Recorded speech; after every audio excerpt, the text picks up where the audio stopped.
In the silence before dawn, a young warrior kneels before his blade. The air is cold enough to cut, yet he does not shiver. He waits, breathing, watching the first line of light crawl across the floor. His master once told him, "If you cannot hold still in the silence, you are not ready to move in battle." We live in an age that worships noise, opinions, achievements, victories that fade before nightfall.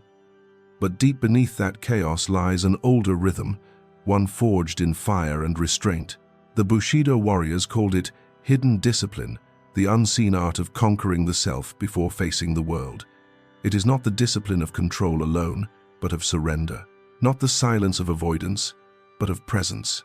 This story is not about swords or glory. It is about the invisible practice that destroys weakness, the kind that no one applauds, yet transforms the soul into something unbreakable. Ren was 16 when the silence first terrified him. The dojo was empty that morning, no clash of bamboo, no echo of his master's footsteps, only the still air, heavy with incense and memory. He sat on the worn wooden floor, knees aching, eyes open to nothing. The faint hiss of the wind through the paper walls became unbearable. It was as if the world itself was whispering his inadequacy back at him. He had trained his body for years, endurance, strength, precision, but his mind was a battlefield he could not tame. Thoughts attacked from every direction. Why am I still weak? Why can't I silence the noise? He tightened his fists until his knuckles turned white. Even his breath seemed too loud. His master, an old man named Daigo, entered silently, his steps light as drifting ash. Without a word, he placed a wooden bowl of water in front of Ren.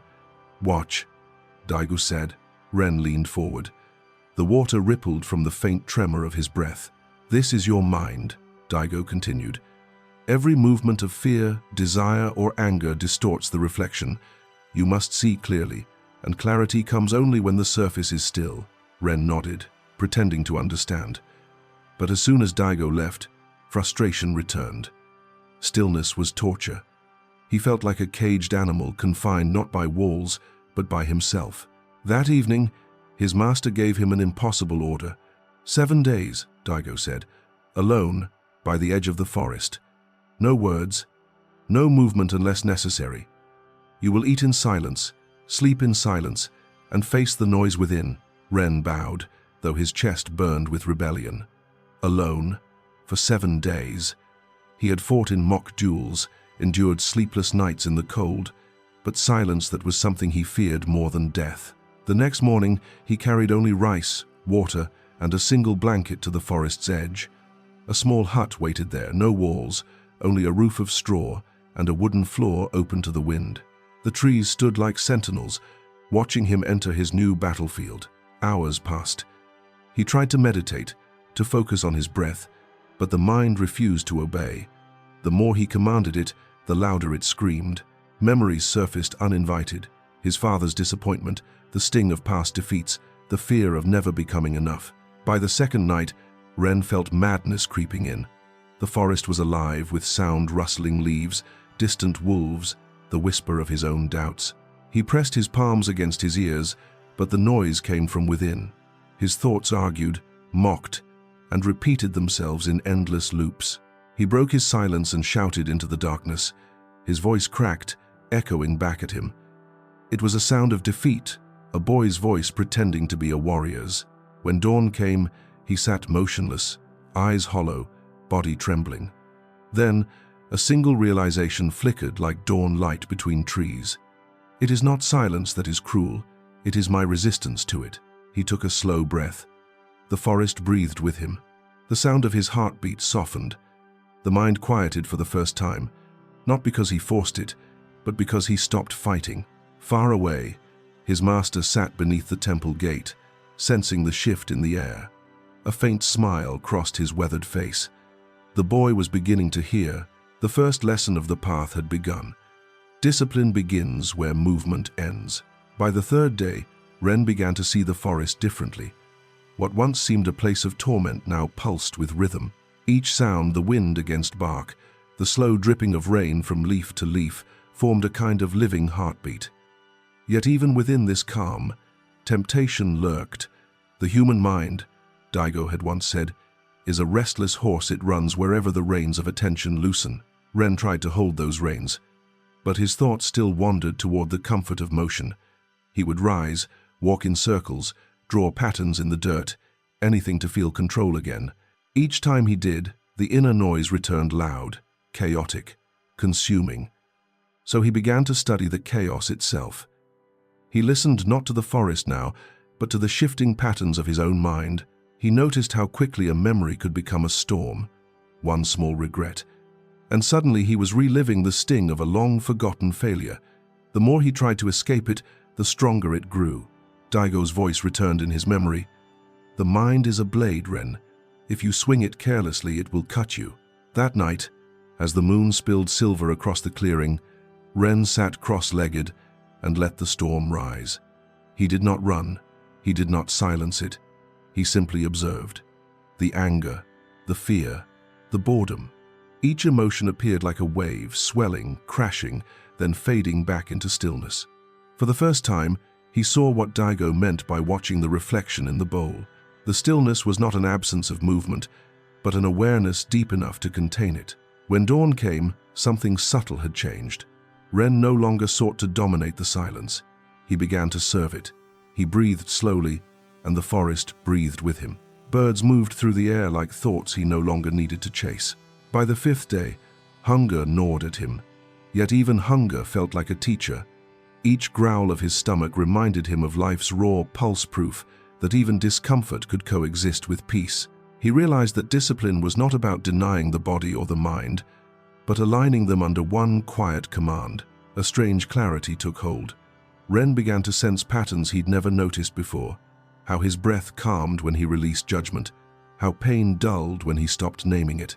He saw that every emotion, when observed without resistance, dissolved on its own. It was science and spirit entwined, the nervous system recalibrating itself, the mind returning to balance. That evening, the sky burned with the orange fire of dusk. Ren bowed toward the horizon, whispering his first words in days. "Thank you." He wasn't sure to whom he spoke, the forest, his master, or the silence itself, but gratitude flowed from him like water breaking a dam. When the seventh day arrived, Daigo appeared at the edge of the clearing. His presence was quiet but commanding. Ren bowed low, expecting praise. Instead, the old man simply asked, "What did you learn?" Ren paused, searching for words that didn't feel like noise. "I learned. The enemy was never outside me." Daigo nodded, eyes reflecting the soft weight of understanding. "Then your training has begun." As they walked back toward the temple, Ren felt something different beneath his ribs, not pride, but peace. The silence he once feared now followed him like an ally. Above them, the first snow began to fall, coating the world in white stillness. And as each flake landed without sound, Ren understood. The path of mastery begins not with the strike, but with the breath that precedes it. But silence alone does not free a warrior, for in that quiet space, another shadow waits, the mirror of fear. On the fourth night after returning from the forest, Ren woke drenched in sweat. The dream had been vivid, too vivid to dismiss. He had stood in a mist-covered clearing, sword drawn, facing a figure that looked exactly like him. Same eyes, same scars, same stance. But when he moved, the figure mirrored him perfectly, as if bound by the same invisible rhythm.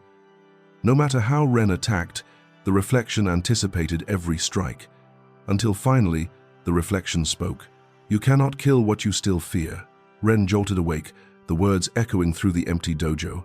The night air pressed against his chest, heavy and alive. He rose, grabbed his blade, and walked outside beneath the silver light of a waning moon.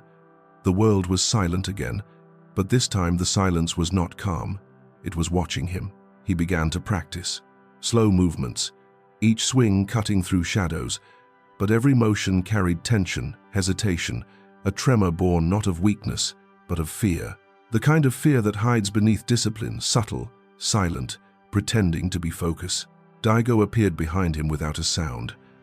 The old master's presence was like a cold wind, unseen yet undeniable. "What do you fight?" he asked. "My reflection," Ren replied. Daigo's eyes glinted in the moonlight. "Then you fight the wrong enemy." Ren stopped. His breath quivered. How do I fight what I cannot see? You do not fight it, Daigo said. You face it. With that, the master turned and walked away, leaving Ren alone with his reflection once more, not in a dream this time, but in the shimmering pond nearby. Ren approached the water and gazed into it. The moonlight fractured across its surface, splitting his face into trembling fragments. Beneath his reflection, he saw movement, the faint shimmer of his own doubt, the memories he tried to bury, the time he had fled from failure, the moment he had frozen in battle, the shame that clung to him like breath in the cold. He felt fear rise again, raw and instinctive. But this time, he didn't pull away. He watched it, the tightening of his chest, the quickening of his pulse, the tremble in his hands, the body's language of survival. For years he had believed courage meant the absence of fear. But now he saw courage was the willingness to witness it. He sat beside the pond until dawn, watching the reflection shift with the light. Each breath peeled away another layer of illusion. Fear, he realized, was not the shadow of weakness, but the messenger of truth. It showed him where he was not yet free. When Daigo returned at sunrise, he found Ren still sitting, eyes calm, blade resting beside him. "Did you see your enemy?" the master asked. Ren shook his head. "I saw myself, and I did not turn away." Daigo smiled faintly. "Then you have begun to see as a warrior does. Fear is the mirror that reveals what the ego hides." The wind rustled through the bamboo grove, whispering its timeless counsel. In that soft sound, Ren understood something profound. Fear is not to be conquered, but to be understood. It is the teacher that never flatters, the shadow that walks beside every warrior's light. In the days that followed, Ren's training changed. His movements grew slower, deliberate, as though each step carried the weight of awareness. Fear had not vanished, it lingered, whispering beneath every motion, but now he met it differently. He no longer braced against it. He breathed through it. The trembling hand became the signal to center himself, not the reason to retreat. Daigo watched quietly from a distance. One morning, as Ren practiced alone, the old master approached and drew a line in the dirt with his staff. "Stand here," he said. Then, with a sudden strike, he swung the staff toward Ren's chest. Ren flinched. The staff stopped an inch from his heart. "You see," Daigo murmured, "even when you expect the blow, the body recoils. That is not weakness, that is nature. Fear is the pulse of life itself. The warrior does not erase fear. He refines it." Ren bowed his head, embarrassed. "Then what is mastery?" "Mastery," Daigo said, "is standing still while your instincts scream to run." For the next week, Ren's exercises grew strange. Daigo had him practice blindfolded at the cliff's edge, meditate in the presence of thunder, and walk across narrow planks suspended above cold water. None of these trials were meant to break him. They were designed to teach him that the body and mind must learn. Trust, the kind that cannot be forged in comfort. The experiments had a scientific rhythm beneath their mysticism. Daigo understood what modern psychology would later name exposure and adaptation. When one faces fear repeatedly without yielding, the nervous system rewires itself. The brain learns safety through presence. Ren began to feel it. His breathing slowed even when his heart raced. His senses sharpened instead of shrinking. He realized that fear, when accepted, transformed into clarity, the heightened awareness that allowed a warrior to move as one with the moment. One night, Daigo brought him to the temple courtyard. The moon cast long, silver lines over the stones. "Strike me," the master said. Ren hesitated. "I can't." "Strike me," Daigo repeated, voice cold. Ren's pulse quickened. He attacked, swift and precise, but each movement was met with effortless parries. The sound of bamboo clashing echoed through the still night until Daigo disarmed him completely. "You fear hurting me," the master said, "but that fear hides another, the fear of being seen." Ren frowned, confused. Daigo stepped closer. "You still train for my approval. That is ego disguised as devotion. Fear feeds on what we cling to: pride, reputation, identity. Until you release them, you will always be divided." Ren's eyes burned. "Then how do I kill the ego?" Daigo shook his head. "You don't kill it. You outgrow it the way a flame outgrows its smoke." That night, Ren sat by the pond again, remembering his reflection in the dream. He saw now that the figure had never been an enemy, it was his own potential, waiting for him to stop resisting. He whispered softly to the water, "I see you." The reflection did not move, but the stillness between them deepened like two mirrors reflecting eternity. In that infinite quiet, Ren understood that fear, once faced, becomes light. It is not a wall to be broken, but a doorway to pass through. When dawn came, he returned to the dojo with calm eyes and a steady step. Daigo saw the change and said nothing. There was no need. Ren's spirit had crossed the threshold between reaction and awareness. But awareness, once awakened, must be tested in motion, and the blade, once silent, must learn to listen. Winter came, and with it, the cold clarity of discipline. Snow blanketed the dojo roof, muting every sound except the rhythmic exhale of steel. Ren's body moved through the familiar drills, cuts, parries, stances, yet something inside him had changed. His strikes were no longer driven by hunger for perfection, but by presence itself. The sword had become an extension of his awareness, not his ambition. Daigo watched from the shadows, arms folded beneath his robe. For weeks, he had said nothing. The silence was deliberate. To the untrained, silence can feel like neglect. To the prepared, it becomes instruction. Ren learned to listen. The hiss of the blade cutting air, the creak of the wooden floor beneath his feet, the steady beat of his pulse, all of it formed a language. The dojo spoke to him, and he began to understand. Each morning before sunrise, he would step into the courtyard, his breath forming mist in the icy air. He practiced slow strikes, one deliberate cut, followed by stillness, then another. Between each movement, he paused completely, feeling the world settle before he acted again. The silence between strikes became the lesson itself. Daigo once told him, "The sword's true power lies not in motion, but in the space between motions." At first, Ren thought it was poetic nonsense, but now, after countless hours in silence, he understood. That space, the small breath between intention and action, was where the mind revealed itself. When his focus slipped, the strike faltered. When his ego whispered of mastery, the balance of the blade betrayed him. But when his mind emptied, when thought and breath aligned, every movement became flawless. Effortless, Daigo finally broke his silence. "Tell me, Ren," he said one morning as the snow fell gently between them. "What do you hear in your strike?" Ren hesitated. "I hear," the pause before it. Daigo nodded. "Then you no longer swing the sword swings through you." Those words lodged deep within Ren's chest. For days, he pondered them. What did it mean for a weapon to move through him, rather than by him? Slowly, he realized the sword was not just a tool, it was a mirror. Each movement reflected his state of being.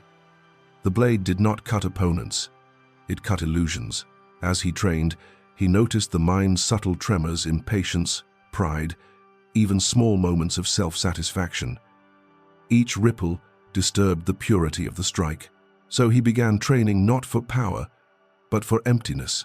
He called it the silence of the blade. The silence was not soundless, it was full alive with awareness. Within it, he found the rhythm of the body's intelligence, the pulse of the world itself. The more he surrendered, the more precise he became. Even in the harshest winter, when frost numbed his fingers and his breath froze in the air, Ren did not stop. He trained not to conquer, but to remember that control is born from surrender and mastery from listening. One night, as moonlight fell across the dojo floor, he sheathed his blade and sat cross-legged in meditation. The sword rested beside him, gleaming faintly. For the first time, it felt less like a weapon and more like an old friend, one that had waited patiently for him to grow still enough to hear it. Outside, the snow continued to fall, whispering in a language older than words. Ren closed his eyes. The sword within him became silent too. Weeks passed, and winter deepened. The world seemed suspended in quiet white, as if creation itself had paused to breathe. Ren's days became ritual. Wake before dawn. Sit in meditation until the first light touched the floorboards.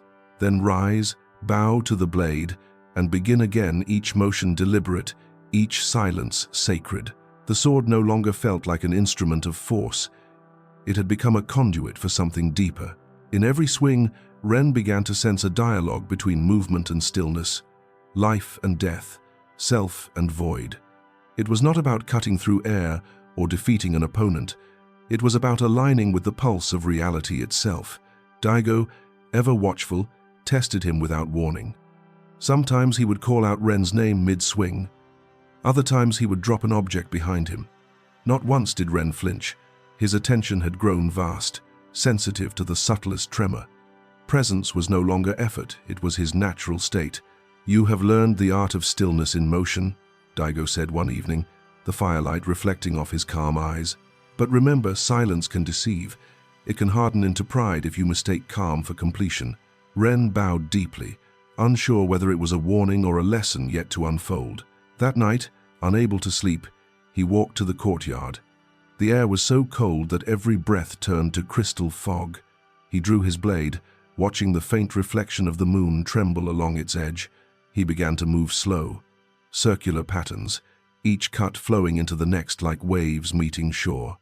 The silence was so profound that he could hear the snow landing on his sleeve. Then, between one breath and the next, something shifted. His mind dissolved. The distinction between motion and stillness vanished. It felt as if the universe had stopped moving, yet everything within it continued. The sword swung itself, guided not by will but by awareness. He felt weightless, timeless, no thoughts, no effort, just an endless unfolding of presence. When he stopped, minutes or hours later, Daigo stood at the edge of the courtyard. The old master had watched everything. "What did you feel?" Daigo asked quietly. Ren's voice trembled, not from cold but from awe. "It was as if I disappeared," Daigo nodded. "Good. That is the threshold. Beyond it lies danger, the danger of believing you have arrived." Ren frowned. "Isn't that what mastery is?" Daigo smiled faintly. "No. Mastery is realizing there is no master, only the practice itself." Those words unsettled Ren more than any strike. He had spent years reaching for mastery, for proof, for validation. Yet now, Daigo was telling him that the summit was not a point to conquer but a horizon that keeps receding as one walks. For the first time in months, Ren felt uncertainty return. But this time, he did not resist it. The silence around him felt less like perfection and more like invitation, a call to keep walking the unseen path. As the last snow of winter fell, Daigo extinguished the temple lamps and said, "Tomorrow, the blade will test what your silence has taught you." Ren bowed, knowing something awaited, not an opponent, but a revelation. He touched the hilt of his sword and whispered to it, "Tomorrow, we listen." For silence reveals truth, but truth, once seen, burns away illusion. And the first illusion every warrior must lose is himself. The morning came wrapped in mist. The air smelled of iron and rain, the earth damp beneath Ren's feet. He stood barefoot in the training courtyard, sword in hand, waiting for Daigo's signal. His master's figure appeared through the fog like a mountain emerging from clouds. "Today," Daigo said, "you will fight not to win, but to see." Ren bowed. Around him, the other students formed a circle, silent witnesses to what felt like a ceremony rather than a duel. His opponent was Kenji, a senior disciple known for his strength and precision. Ren respected him deeply, but a quiet flame of rivalry still lived within his chest. The two bowed. Then, the moment Daigo lowered his hand, steel flashed. Kenji attacked first, quick and direct. Ren met every strike flawlessly, their blades sparking like lightning in mist. For minutes, the world became rhythm clash, breath, step, silence. But then something shifted. Kenji's movements grew more desperate, while Ren's confidence grew sharper. Every successful parry fed his pride. Every mistake by his opponent inflated his certainty. "I am better now," he thought. "I have mastered the silence." And in that single thought, the silence broke. The next instant, Kenji struck not with power, but with patience. Ren, caught off guard by his own arrogance, stumbled. His sword slipped, his stance faltered. Only instinct saved him from a real wound. Still, humiliation cut deeper than steel ever could. When Daigo raised his hand, ending the duel, Ren expected guidance or correction. Instead, the old man simply turned his back and walked away. No words, no glance. The silence that had once been sacred now felt unbearable. Ren dropped his sword. The students dispersed quietly, their eyes avoiding his. The weight of shame pressed on his chest like armor turned to stone. He had fallen not because of weakness, but because of the ego that crept in disguised as mastery. That night, the rain came. Ren walked alone through the forest, the cold soaking through his robes. His thoughts screamed louder than the thunder. Every lesson he'd learned. Stillness, awareness, humility felt hollow against the sting of his pride. He reached the clearing where he had once spent 7 days in silence. Now it was drowned in stormlight. He fell to his knees, clutching the earth. "Why?" he shouted into the rain. "Why did you turn away?" The forest answered only with wind. In that emptiness, something broke inside him, not in pain, but in recognition. He realized the truth Daigo had been leading him toward all along. Discipline without humility becomes pride, and pride is the most seductive illusion of all. It hides inside achievement. It wears the face of peace. It whispers that the path is over, when the path has only just begun.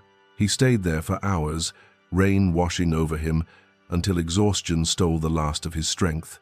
When he finally collapsed, the world around him disappeared into silence, the real kind, born not of control, but of surrender. When dawn came, he awoke to the sound of water dripping from leaves. The storm had passed. His body ached, but his heart was strangely still. He had died in the night, not in flesh, but in self. And in that death, something ancient began to stir. The rain had stopped. Mist clung to the trees like breath refusing to fade. Ren rose slowly from the mud, his body heavy but his mind stripped bare. The weight that once sat upon his shoulders, the desire to prove, to win, to be seen, had dissolved into the earth beneath him. Only one truth remained. The greatest battle was never fought with swords, but with the illusion of self. He returned to the dojo at dawn, soaked, silent, and humbled. The wooden floors creaked beneath his steps. Daigo sat in meditation near the altar, incense curling like a whisper toward the ceiling. Without a word, Ren knelt before him and bowed low, his forehead pressing against the floor. "I lost," he murmured. Daigo opened his eyes but said nothing. The silence stretched long enough for Ren to feel its weight settle into his bones. Finally, Daigo spoke. "Good." Ren looked up, confused. "Until now," Daigo continued, "you believed victory was proof of worth. But loss, true loss, is what burns away the vanity of success. The ego resists silence because it cannot exist in stillness. You feared losing me, losing status, losing control. That fear was your cage." Ren swallowed hard. "Then what remains after the ego dies?" Daigo stood, his movement slow but purposeful. "What remains," he said, "is the one who watches its death, the observer, the awareness. That is who you truly are." For the next several days, Daigo assigned Ren no physical training. Instead, he instructed him to sweep the temple grounds, prepare tea, and tend to the garden. Tasks once beneath his pride now became his new form of discipline. Each motion, the brushing of a leaf, the pouring of water, the folding of a cloth, became a mirror through which he studied himself. He began to see that mastery was not a summit to reach, but a humility to return to. Every time he thought, "I understand," the thought itself became a doorway back to ignorance. So he stopped trying to understand. He simply did. Science would call this flow the state where the brain's prefrontal self vanishes and action emerges without interference. To Ren, it felt like dissolving into the rhythm of life. One evening, as he served Daigo tea, the master spoke softly, eyes on the steaming cup. "When the self dies, compassion is born. Because what you once called others, you now recognize as the same being wearing different faces." Ren nodded, tears he didn't expect gathering in his eyes. For the first time, he understood the quiet sadness behind Daigo's gaze, the sorrow of one who had died many small deaths to live truthfully. "Then all this training," Ren whispered, "was never about fighting." Daigo smiled. "It was always about seeing." The fire crackled between them, warm against the cold air. In that light, the line between master and disciple blurred. They sat together not as teacher and student, but as two travelers on the same unending road. Later that night, Ren returned to his quarters and unsheathed his blade. He stared into its reflection and saw no pride, no doubt, no demand to be more. Just a quiet awareness looking back at him. He bowed to his own reflection and whispered, "Thank you for dying." Outside, the temple bell sounded deep, resonant, and infinite. It marked not an ending, but a rebirth. Ren closed his eyes. For the first time, peace did not feel like stillness. It felt like surrender. And so, with ego dissolved and heart open, the master led him to the next trial, a test not of strength or silence, but of pure presence beneath the roaring waterfall of the mind. The morning air shimmered with the scent of cedar and stone. Ren followed Daigo up a winding mountain trail, each step echoing the faint murmur of rushing water somewhere ahead. The path was steep, ancient, carved by countless monks who had walked before them. Yet Daigo moved as if weightless, his stride effortless, his breath steady, his silence complete. When they reached the waterfall, Ren understood why his master had brought him here. It was not just water, it was a torrent, a living wall of thunder and motion. The sound alone was overwhelming. Mist rose like breath from the mountain, chilling the air to its core. Daigo turned to him. "Here," he said, "you will meditate until the self dissolves." Ren stared at the cascade, uncertain. "How long?" Daigo's eyes softened. "Until time disappears." Without another word, the old master left him there, vanishing into the forest's shadow. Ren was alone, surrounded by the roar of nature so powerful it erased all other thought. He removed his robe and stepped beneath the waterfall. The cold hit him like 1,000 blades. It stole his breath, crushed his chest, screamed against his skin. His body rebelled instantly, muscles tightening, lungs gasping, mind begging to flee. But he did not move. He remembered Daigo's words, "Stand still while your instincts scream to run." The first minute felt eternal, the second unbearable. But somewhere within the chaos, something began to shift. He realized the water was not his enemy. It was the mirror of his own resistance. The more he fought the current, the more it punished him. But when he relaxed, when he let the force flow through him, the pain changed shape. It was still there, but it no longer dominated him. It became sensation, not suffering. Minutes passed, or maybe hours. The boundaries between body and world began to blur.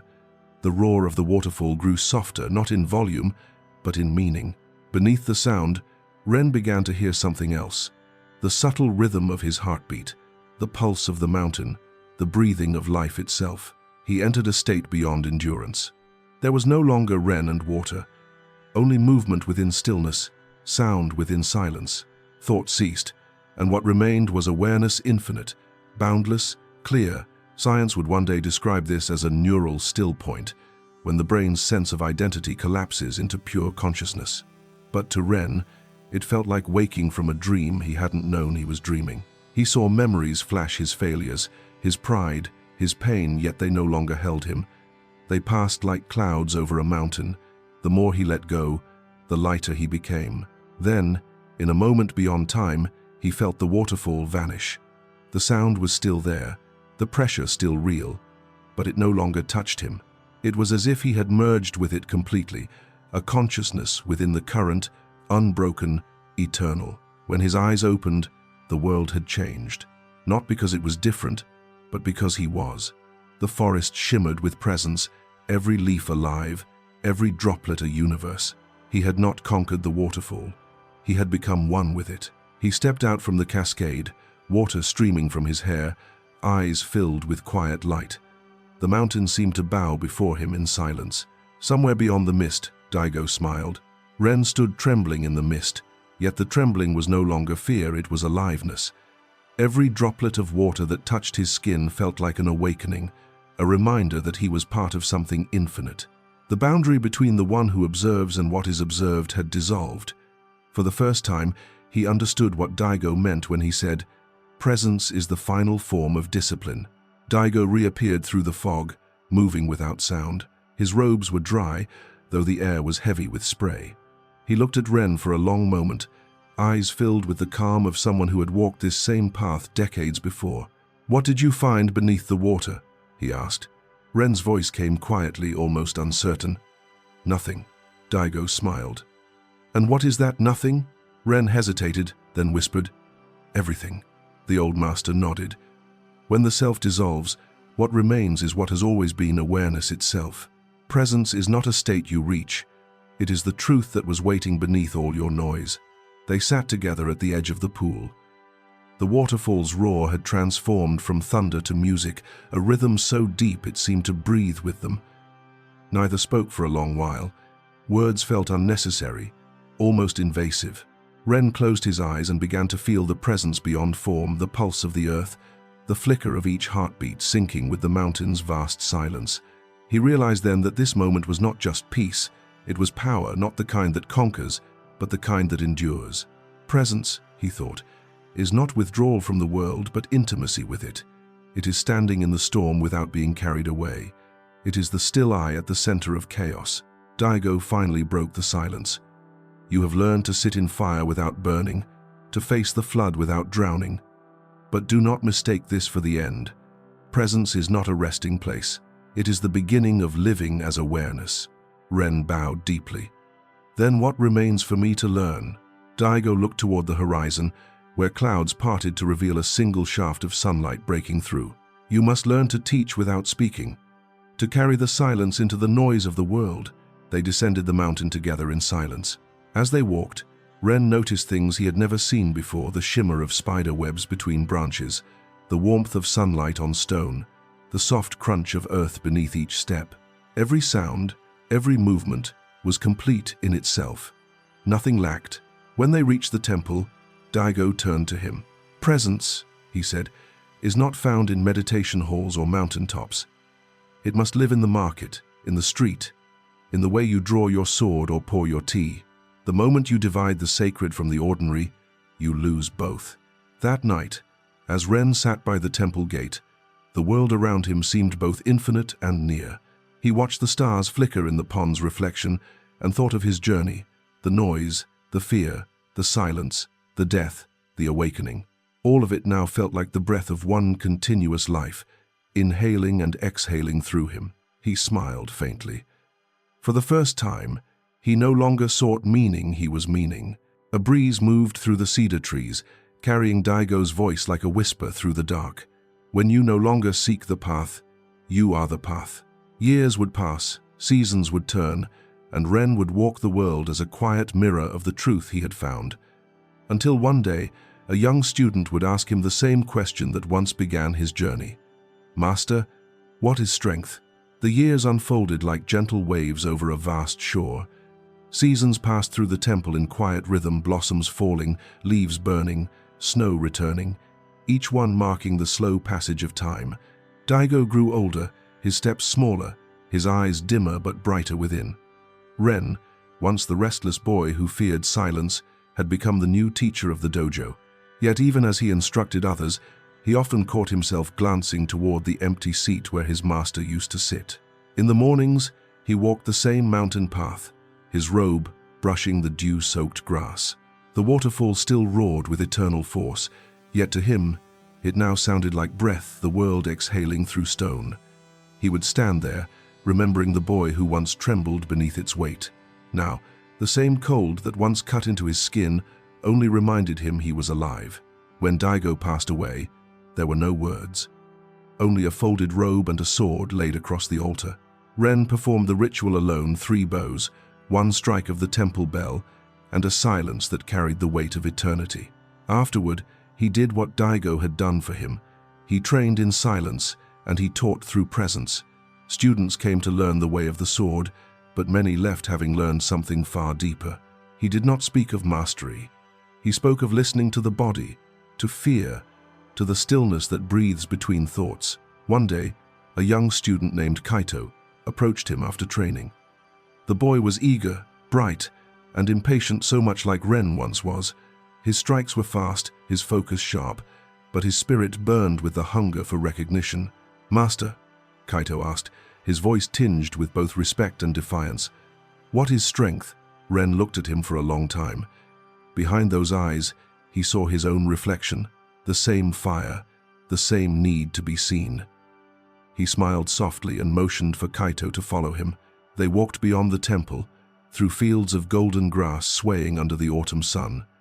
After a long silence, they stopped near an ancient cedar, its roots thick as veins. Ren picked up a fallen branch and held it out to the boy. "Break it." Kaito snapped it easily. Ren nodded and gathered 3 more branches, binding them together with a strip of grass. "Now break this," the boy tried. He strained, his knuckles white, but the bundle refused to yield. Ren's eyes met his. One branch alone is strength misunderstood. It breaks easily under pressure. But when joined with patience, compassion, and restraint, it becomes something the world cannot bend. Kaito stared at the bundle, his breath slowing. "So, strength isn't power?" Ren smiled faintly. "Power is loud, strength is quiet. Power conquers others, strength conquers self." They sat together under the cedar, the wind whispering through its branches. Ren closed his eyes and felt the rhythm of the world, the same pulse that had once guided him through silence and fear. It was everywhere, always speaking, if one only learned to listen. Later that evening, as the temple bell sounded across the valley, Kaito bowed to his master before leaving. Ren remained beneath the tree, the twilight spilling gold across the fields. He whispered softly into the fading light, "Daigo, the path continues." That night, the temple was still. The moon hung low over the valley, casting a silver path across the courtyard stones. Ren sat alone beside the old altar, where Daigo's robe still rested, the faint scent of incense lingering in the air. He had spent a lifetime teaching what could never truly be taught, not the swing of a sword or the perfection of a stance, but the quiet discipline that lived beneath both. Outside, he heard Kaito's steady practice, the familiar sound of wood striking air, the rhythm of breath, the small pauses of self-correction. It reminded him of himself, decades ago, kneeling before his blade in the cold dawn, desperate to find meaning in motion. Now, that memory felt distant, like a shadow of someone else's dream. Ren rose and walked to the doorway. "Enough for tonight," he said softly. Kaito stopped mid-swing, sweat glistening on his brow. "Master, how will I know when I've truly learned?" Ren regarded him quietly, then pointed to the boy's chest. "When your sword no longer moves from here," he tapped his heart, "but from here." He lifted a finger to his forehead, then let it drift away into the night. "When thought and movement no longer compete, when you strike not to win but to understand."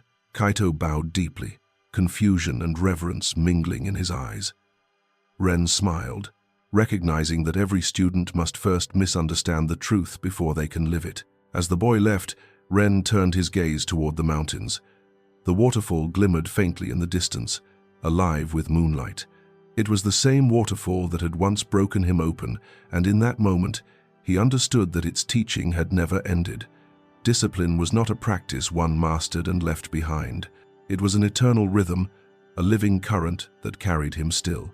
He whispered to himself, "The hidden discipline is the silence no one sees." In that silence, he felt Daigo's presence not as memory, but as pulse, as air, as the unseen breath that moves through all things.